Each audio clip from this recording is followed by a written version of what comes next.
एक मशहूर film star के बारे में भी हकीकत बोल देना था साहब। क्या हकीकत थी सर? एक गलत बात यह फैलाई जा रही है कि गवर्नमेंट ने, अगर मैं गलत हूं तो आप क्लैरिफाई कर दीजिए सर। मैं ये सब्जेक्ट से हटकर है, लेकिन मैं बोल रहा हूं, मैं नाम लेना नहीं चाहता वो मशहूर फिल्म स्टार का, क्योंकि मैं अहमियत देना नहीं चाहता। लेकिन सर, मेरे इंफॉर्मेशन के हिसाब से वो फिल्म स्टार गए थिएटर को पिक्चर देखने के लिए, बैठे हुए थे, गड़बड़ हुई, उसके बाद पुलिस वाले आकर बोले कि भगदड़ हो गई, स्टैम्पेड हो गया, 2 बच्चे गिर गए हैं, एक लेडी मर गई है। तो उसके बाद में वो फिल्म स्टार पलट के ऐसा मुस्कुराते हैं और बोलते हैं अब तो पिक्चर हिट होने वाली है। और जो लोग बोल रहे हैं कि वेव कर लेते गए, सर 1-2 बच्चे स्टैम्पेड में आ गए, एक औरत मर गई, उसके बाद भी वहीं पर बैठकर पूरा पिक्चर देखकर उठकर जाते वक्त भी वो स्टैम्पेड को नहीं देखे, वो फिर गाड़ी में बैठ के ऐसा वेव कर लेते हुए गए। क्या मैं सही हूं या गलत हूं सर, आप बोलिए? क्योंकि एक मैसेज ऐसा दे रहे हैं कि गवर्नमेंट जुल्म कर रही है, ज्यादती कर रही है। सर, इंसानियत कहां है बताइए? Sir, I also go for public meetings, sir, where thousands of people come. I make sure that there is no stampede, sir. I make sure that the security around me doesn't push the people so that, nobody comes under the stampede, sir. I went for the Maharashtra election, thousands and lakhs of people were there, sir. And I made sure that nobody is pushed. Sir, I remember, sir, once my security official, by protecting me, his cap had fallen down. He had to do his duty, he was protecting me. So I went and I picked up his cap, sir. But here you see, sir, one lady dies, 2 small children are on the stampede, one is under coma, and that gentleman doesn't even bother to go and ask and see, sir, at that moment, and goes waving like that. If I am wrong, sir, please correct me, sir. If I am wrong, please correct me, sir. This is what is happening, sir. 2 తారీఖు వాళ్ళు application పెట్టుకుంటే 3 తారీఖు పోలీసులు తిరస్కరించారు. 4 తారీఖు hero కానీ heroine కానీ cinema producers కానీ ఎవరు థియేటర్ రావడానికి వీల్లేదు. ఈ థియేటర్లో మేము సెక్యూరిటీ ఇవ్వలేము. ఈ థియేటర్కు ఉన్నది ఒకటే దారి. ఈ దారిలో ఇంతమంది వేలాది మంది అభిమానులు వచ్చినప్పుడు మేము కంట్రోల్ చేయలేము, వద్దు అని తిరస్కరించారు. తిరస్కరించిన తర్వాత కూడా 4 తారీఖు 9:30 ప్రాంతంలో హీరో రావడం జరిగింది. రావడం కారులో వచ్చి థియేటర్లో పోయి సినిమా తీసి మళ్ళీ కారులో వెళ్ళిపోతే పెద్దగా ఇంత ఇబ్బంది జరుగుతుండేనేమో లేదో నాకు తెలియదు. కానీ ఎక్సోడ్ చౌరస్తా కంటే ముందు నుంచే కారులో రూఫ్ టాప్ ఓపెన్ చేసి రోడ్ షో చేసుకుంటే థియేటర్లో పోవడంతో ఆ చుట్టుముట్టుతున్న 7-8 థియేటర్లలో ఉన్న సినిమా అభిమానులు మొత్తం ఇక్కడికే రావడంతో వేలాది మంది జమ అయ్యారు. ఆ గేట్ ఒక్కసారి హీరో కారు లోపలికి పంపించడానికి ఆ ఉన్న గేటు తెరవడంతో వేలాది మంది ఒక్కటేసారి ఉప్పెనలాకి వచ్చారు. ఆ ఉప్పెనలో చనిపోయిన రేవతి, ఆమె కొడుకు, భార్య, భర్త, కూతురు వాళ్ళు అలాగైపోయి కొడుకు తల్లి ఒక పక్కన పోయి ఆ జనాల నుంచి తప్పించుకొని టికెట్ చేసుకొని ఆ తొక్కిసలాటలు హీరోను థియేటర్ లోపలికి తీసుకుపోవాలనుకున్న టైంకి అతను బండి మీద రోడ్ షో చేసి దిగేటప్పటికి వేలాది మంది హీరోని కలవడానికి చొచ్చుకొచ్చారు ముందుకు. అసలు అంటే ఈ రకమైన వాతావరణంలో అతన్ని లోపలికి తీసుకువెళ్ళాల్సిన సందర్భంలో అతను ప్రైవేట్ సెక్యూరిటీ, ఇవాళ రేపు మనం ఫంక్షన్లలో బౌన్సర్లు అని మనం చూస్తూ ఉన్నాం. 50-60 మంది సరిగ్గా లెక్క తెలియదు, 50-60 అయినా అంటున్నారు, నెంబర్ 4 ఎక్కువ తక్కువ. ఆ బౌన్సర్లు అందరు మీదికి వచ్చే అందరు అభిమానులను విపరీతంగా అడ్డంగా ఎట్లబట్టి అట్లా తోయడంతో అటు నుంచి అభిమానులు హీరోని చూడాలి, కలవాలని ఒకవైపు నుంచి వాళ్ళని హీరో దగ్గరికే రానియొద్దని ఆయన ప్రైవేట్ సెక్యూరిటీ వెనక్కి నెట్టడం వల్ల ఈ తొక్కిసలాటలో హీరో థియేటర్కి వెళ్ళి లోపలికి వెళ్ళి చూసినాక పోలీసులు ఈ మొత్తం క్రౌడ్ని, ఈ మొత్తం అక్కడ ఉన్న జమైన జనాలను అందరిని కూడా తీస్తే ఒక తల్లి కొడుకు అక్కడ శవాలుగా పడి ఉన్నారు. ఆ తల్లి అంత తొక్కిసలాటలు కూడా నేను ఆ వీడియో చూసిన ఆ తల్లి లోపలికి వచ్చినప్పుడు కొడుకు చేయి పట్టుకొని ఎంత జాగ్రత్తగా కొడుకుని తీసుకొని వస్తుందో తల్లి ప్రేమ ఎట్లుంటుందో అక్కడ నాకు చూసి నాకు అర్థమైంది. ఆ శవాలుగా మారిన తల్లి కొడుకు చెయ్యి ఇడవలే అధ్యక్ష, అట్లే చెయ్యి బిగ్గర పట్టుకొని పోలీసు వెళ్ళి చూస్తే ఆ తల్లి, ఆ పిల్లగాడు, ఆ తల్లి ఆ చెయ్యి వదలకుంటే కన్నబిడ్డను పట్టుకుని తల్లి చచ్చిపోయింది అధ్యక్ష. అట్లాంటి సిచ్యువేషన్లో పోలీసులు తల్లిని కొడుకుని హాస్పిటల్కి అక్కడ ఫస్ట్ ఎయిడ్ ట్రీట్మెంట్ చేసిండ్రు. పోలీసులు ఏం డాక్టర్లు కాదు, హుటా హుట్టిన తరలించిండ్రు. హాస్పిటల్కి వెళ్ళిన తర్వాత తల్లి చచ్చిపోయింది, పిల్లోడు కోమాలు ఉండు, ఆల్మోస్ట్ పోలీసులు పిల్లవాడు కూడా చచ్చిపోయింది అనుకున్నారు, బ్రెయిన్ డెడ్ అయింది, ఆక్సిజన్ అందక ఆ అబ్బాయికి. సో ఆ సిచ్యువేషన్లో వెనక్కి పోలీసులు వచ్చి హీరో గారికి విషయాన్ని తెలియజేసి హీరో గారు వెళ్ళిపోతే హీరో ఎందుకు వెళ్ళిపోవాలనుకుంటారు పోలీసులు అంటే ఇంకా వేలాది మంది అభిమానులు అక్కడనే ఉన్నారు.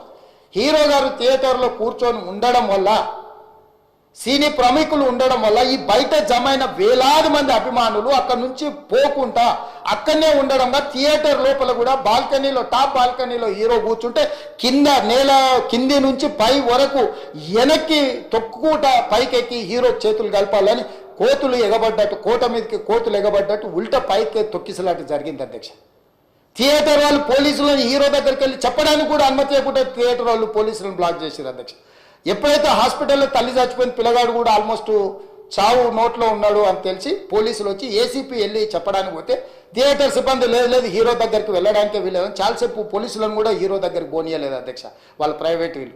చివరికి ఏసీపీ కోపం వచ్చేసి మిమ్మల్ని అందరిని తీసి లోపల వేయాల్సి వస్తా అని చెప్పిపోయి హీరోకు ఏసీపీ క్లియర్గా ఇద్దరు చనిపోయిండ్రు, మీరు ఇక్కడ కూర్చుంటే థియేటర్లోనగా థియేటర్ బయట ఉన్న వేలాది మంది ఈ సినీ అభిమానులను మేము కంట్రోల్ చేయలేకపోతున్నాం, లా అండ్ ఆర్డరు శాంతి భద్రతలు చేయి దాటిపోయినాయి, మేము లాఠీ చార్జ్ చేయాల్సిన పరిస్థితి ఉంది, మీరు దయచేసి వెళ్ళిపోండి, వచ్చిండ్రు చూసిండ్రు కదా వెళ్ళిపోండి అంటే లేదు నేను సినిమా అయిపోయే వరకు ఇట్లే కూర్చుంటానని పోలీసులతో చెప్పిండని సిటీ కమిషనర్ నాకు చెప్పడం జరిగింది అధ్యక్ష.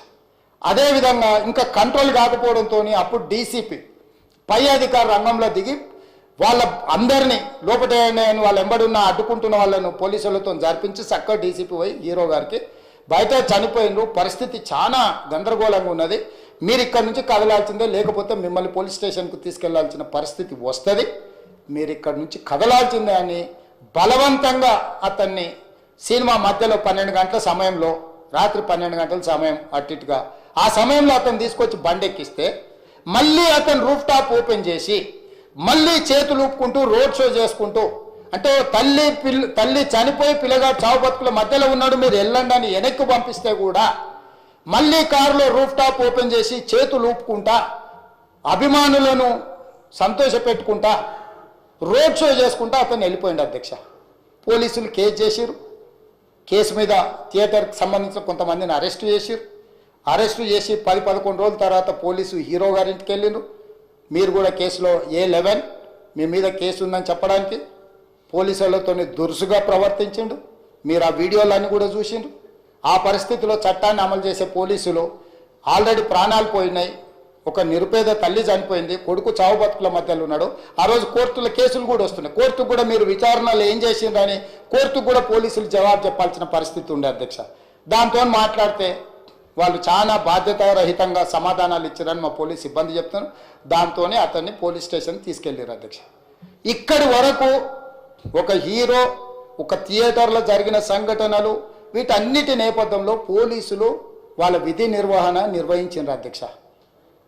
ఎప్పుడైతే అతను పోలీస్ స్టేషన్కు తీసుకెళ్ళిరో కొన్ని రాజకీయ పార్టీలు పైశాచికంగా ఎంత నీచంగా నన్ను తిట్టుకుంటా పోస్టులు పెట్టినరంటే అంటే तेलंगाना समाजम में मलकपेट बलाला साहब के कॉन्स्टिट्यूंसी के वोटर है उन लोग मलकपेट के छोटे नौकरी उसका नौकरी अकबर साहब वो 30,000 नौकरी करता है उसके परिवार में कोई कमाई नहीं है एक एक टिकट 3,000 रुपए में खरीदा वो बच्चा उनका फैन है बोल के उनके परिवार 12,000 रुपए रखकर 4 टिकट खरीद के पिक्चर को गए 30,000 महीने को कमाने वाले నెలకు 30,000 జీతంతో పనిచేసి ఒక ప్రైవేట్ చిన్న దాంట్లో ఉద్యోగం చేసుకునే తండ్రి తన కొడుకు ఆయన అభిమానాన్ని కుటుంబము 12,000 రూపాయలు 3,000కు ఒక టికెట్ 12,000 రూపాయలు పెట్టి సినిమా థియేటర్కి వెళ్తే థియేటర్లో చనిపోయిన 11వ రోజు వరకు వీళ్ళు ఎవరు హీరో కానీ ప్రొడ్యూసర్ కానీ ఎవరు కానీ ఆ కుటుంబాన్ని చనిపోయిన కుటుంబాన్ని కానీ హాస్పిటల్లో చావు బతుకుల మధ్యలో ఉన్న పిల్లవాడిని పరామర్శించడానికి కూడా పోలేదు అధ్యక్ష.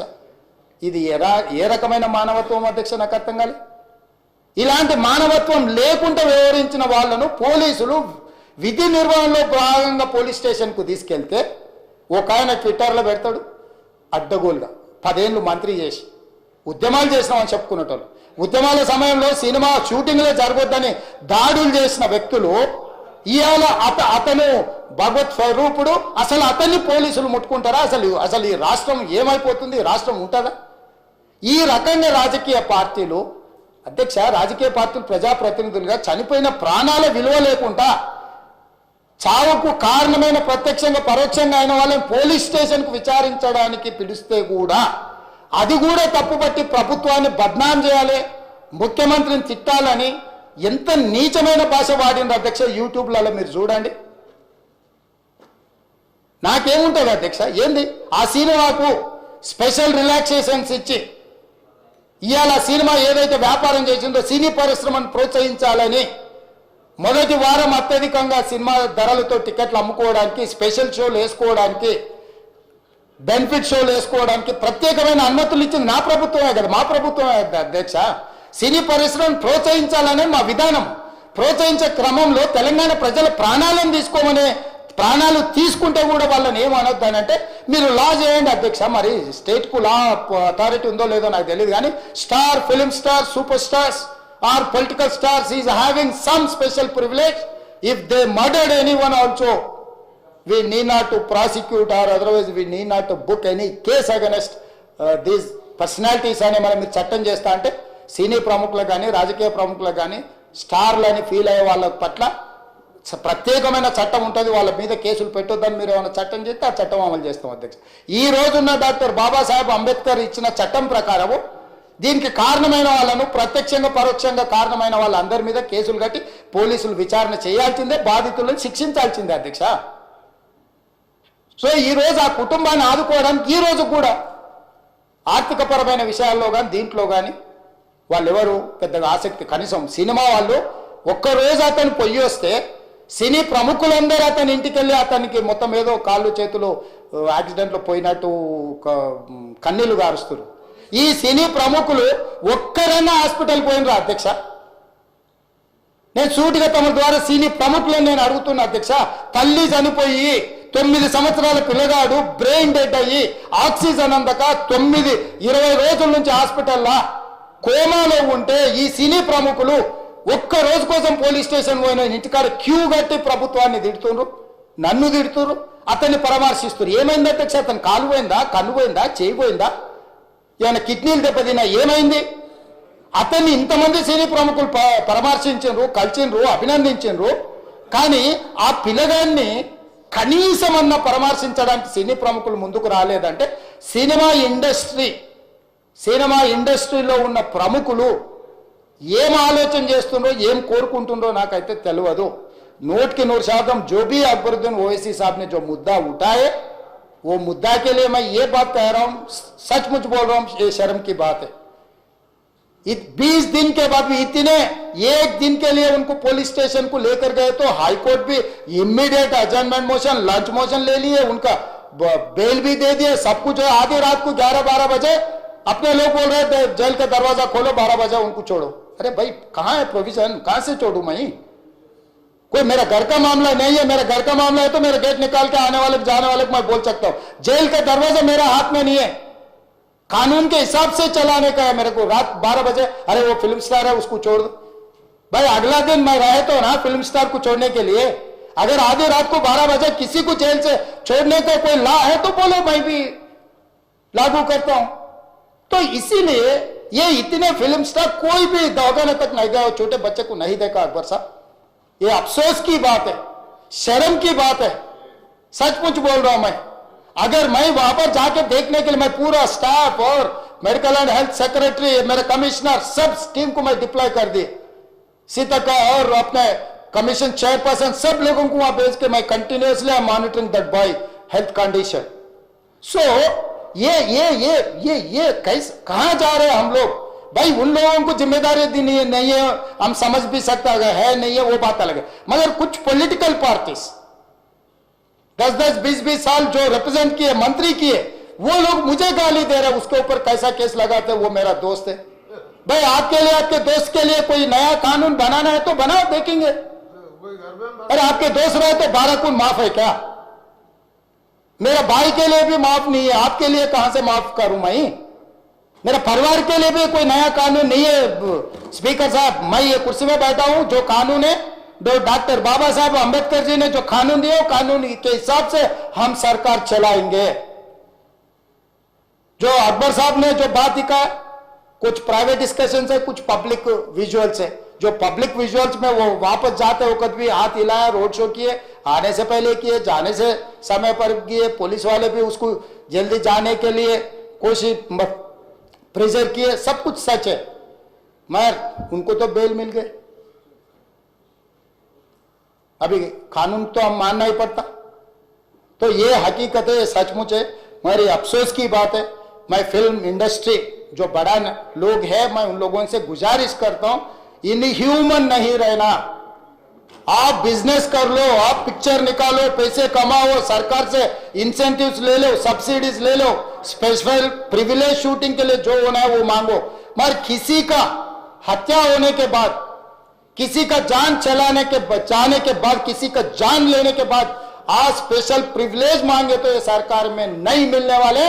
मैं जब तक मैं कुर्सी में रहता हूं तब तक नहीं देता हूं। मेरा जिम्मेदारी तेलंगाना आम जनता का जान बचाने का मेरा जिम्मेदारी है।